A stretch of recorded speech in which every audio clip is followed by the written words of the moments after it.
Morning all!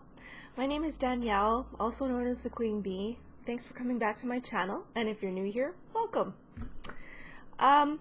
Today is going to be a little bit of a shorter video because I am super behind on all of my YouTubing activity. You'll have to forgive me. Being a mom, I had a sick kid with a little cold home from school, and it took a few days to get over finally, but so that's why I'm here catching up.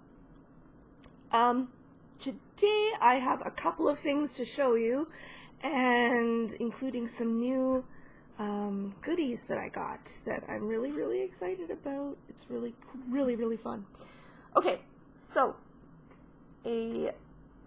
let's see, a quasi finish, shall we say, because it's the stitch along.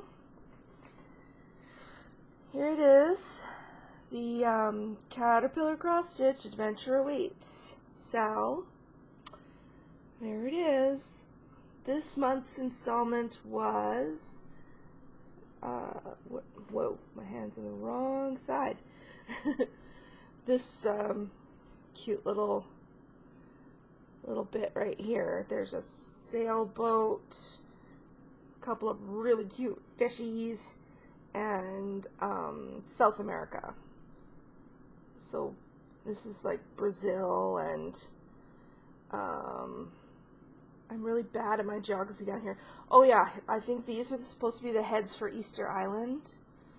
And yeah, a couple of palm trees and a mountain. Very fun. I had a good time. And it was nice and fast. It was really nice and fast. And this will be a clue as to what we're going to be looking at later. Here's our froggy. And he's a needleminder. Isn't he cute? Love him. So anyway, yeah, there's Adventure Awaits. The final installment is next time, and that's going to be the probably largely North America with some Central America, because this is all South. And then it will be all finished, and then I will put a border on it if I feel like it, and we'll move on to framing it. So that'll be exciting when that gets done. So that's finished for now. I can put it away until next month. And here is my, fix that up, there we go. Here's my work in progress here of the 3D brain from awesomepatternstudio on Etsy. Isn't that wicked awesome? I wasn't expecting it to look that cool IRL, or in real life. I thought, when I bought the pattern, I thought, yeah, that'll be really fun. It'll be kind of, cartoony. But if you look at this with enough distance, it actually starts to look real. It's kind of startling, almost. It's really good, especially in all the grayscale like that. This side's going to be all rainbow colors, but it's going to be basically symmetrical, so you'll get the same kind of curve right here. You're getting already this dark line right there. So yeah, this is really coming together much better than anticipated, I must say. I don't remember how far along I was in the last video. I was probably working on the top quarter still, maybe? I don't remember. You'll have to go watch and see. But yeah, I'm officially just over halfway done. And a really cute Needleminder again. Isn't this neat? This guy is a brain in a jar. I was like, I have to have that. I really like that. I'm a nerd like that. I've sort of discovered that I think I must have been a doctor in a past life, maybe, or something, because I've amassed, I didn't really realize it, but I amassed this collection of anatomical patterns. I have a heart, I've got some lips, but that's not really a big deal. Let's see, the brain, the heart. Oh, skulls. I've got a bunch of different types of skulls. I've got the sugar skull that you've seen a few times, but I've also got, well, the Maryland sugar skull, which I know I showed you extensively last time. I've also got the, there's a skull that for some reason the designer called it a fairy skull, and it's really cool because it's a skull, a human, skull, but the cranium is actually turned into a shell. It looks like a seashell, so it's got that curl. So it's kind of a 3/4 profile perspective. I've also got another skull that's got flowers behind it. It's like this cream colored skull, but with these bright big flowers behind it. I've got that might be it, but I should get some lungs or something next. Yeah, it's really, really cool. Really, really fun. Lungs. That brings me to my next sort of thing. I hope this isn't too controversial for some people, but in Canada, now I know in the US there's some states where this is kosher and other states where it is not, but there's been a federal law here in Canada passed where we are now entitled to medical and recreational cannabis use, and you can order it online through the Postal Service if you want to, or you can go to a government regulated cannabis store. So it's just like going to a tobacco shop or something like that, except of course they don't sell anything other than cannabis products, and you don't have to smoke to enjoy it. That's why I thought of it, because of lungs. You don't have to smoke any of it to use it if you don't like that. Or you can't for some sort of reason, or, whatever. But it was a really, really interesting thing to do, to go and see. We went to the one store that's in our province right now, and it's in Kamloops in British Columbia. I don't know why only in Kamloops. They probably picked the... Oh, there goes my kid's phone.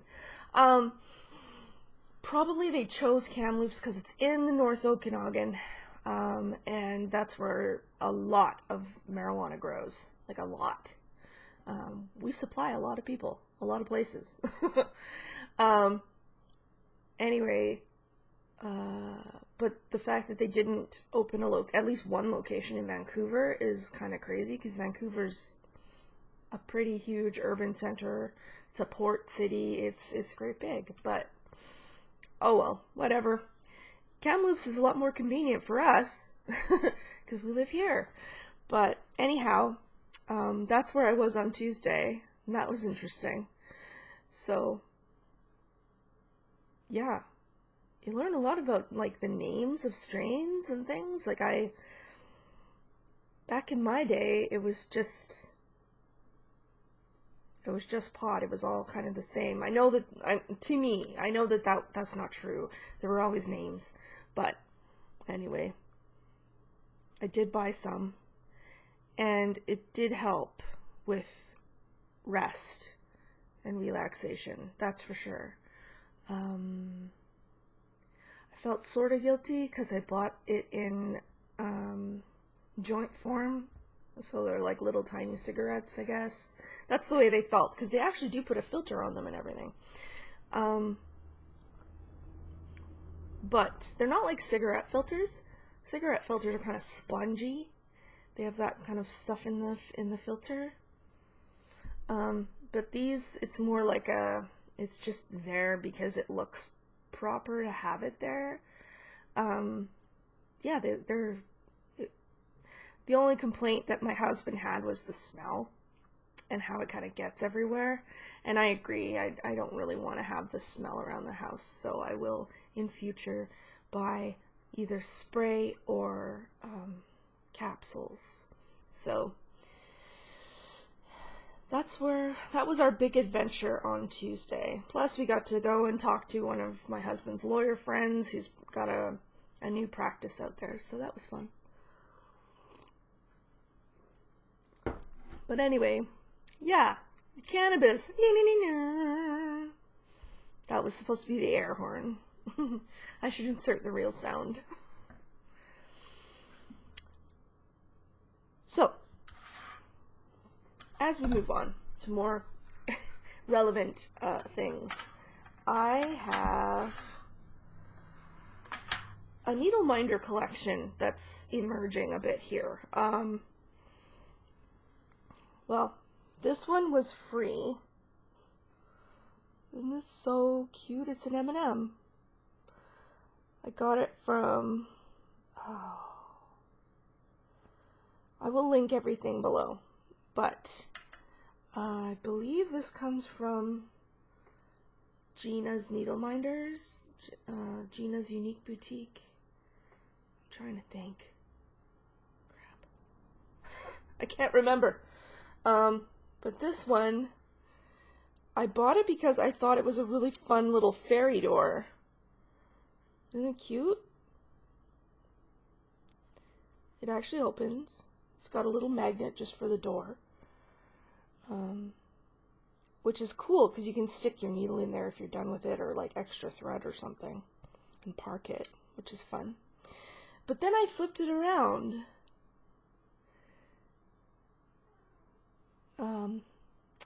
That might be backwards to you, but it's the Hobbit. So it's a Hobbit door. I didn't know that until I flipped it around to take it off my project that I had been using it with. Isn't that cute? I've posted this on Instagram as well, so if you're curious, it's up there too.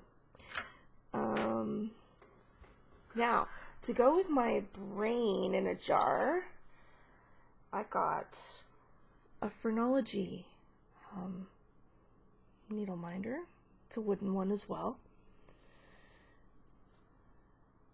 It's got the skull in there, but I'm afraid the printing is too small. You can actually see all the phrenology mapping that's on there, like self-esteem, firmness, veneration. What does that say? Benevolence. And a lot of other like abbreviations for things I don't really understand. Caution. Yeah, anyway. Phrenology is a really interesting idea. It's completely unscientific, but I bought this because I bought the brain in a jar from the same shop. This comes from Australia, this shop is in. And they had a good deal on for like free shipping. So that was awesome. And I got these from Unconventional Crossstitch, or Unconventional X Stitch, also on Etsy. It's a Ouija board, little button. I hope you can see that. It's really shiny. But if I don't have all my lights on, it's too dark. But yeah, there's the alphabet you can see, and yeah, it's just a little, basically a button. Really, really fun. And this one is cool because it's small. I think it's polymer clay. It feels like polymer clay. And this is the corset, and the corset glows in the dark. I wish I had a picture or the ability to show you that at the moment, but I don't. I like collecting different sizes. I like having big ones, but I also like having these small ones for parking. If you're a parker, then you'll kind of understand why, or what I mean. Mad for Minders. This is a Mad for Minders. This is also on Instagram if you're interested. Mog, the Forgetful Cat. It's a picture of a cover of a book by Judith Kerr. She is a children's writer. I loved her when I was a kid. And yeah, Mog is the name of the cat in the books, but also it's a British-ism for cat, of all things. And you can say Moggy or something like that, and it means like a little cat. And we had a kitty cat who looked sort of like Mog when I was growing up. And her name was actually Chloe, but we started calling her Mog all the time. So I was like, she looks like Mog from the books. So we started calling her Mog and Moggy. She was a sweet kitty. But yeah, when I saw this kind of obscure book cover in the Mad for Minders shop, I was like, sold. I need that. That's so strange. And I could not resist. I've ordered more and they're coming. But I had to get one of their TVs because, oh my god. Awesome. Look at that. It's Johnny. Coming through the door on the TV. I first saw these TVs on Danielle's channel, on Stitcherista's channel, and I was like, she had a Breakfast at Tiffany's one that I saw in that video that she was talking about, and I was like, oh, that is so fun. I love that old TV, and I always have the TV on when I'm stitching, whether it be a movie or whatever, so that is perfect. And it's nice and big, but it's wood, so it's not heavy. See, I'm late to the Needleminders thing because, whoops, there they all go, catching on each other. Those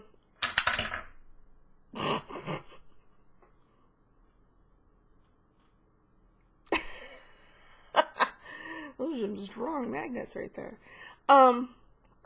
Anyway, I'm late to the Needleminders game only because, not because I didn't think they were a good idea. I certainly always have thought they were an excellent idea. It's just that I tend to stitch in hand. So, the only reason I'm not on the two projects you saw is because this one is on even weave. It's my very first even weave project, which has been a very interesting endeavor indeed. And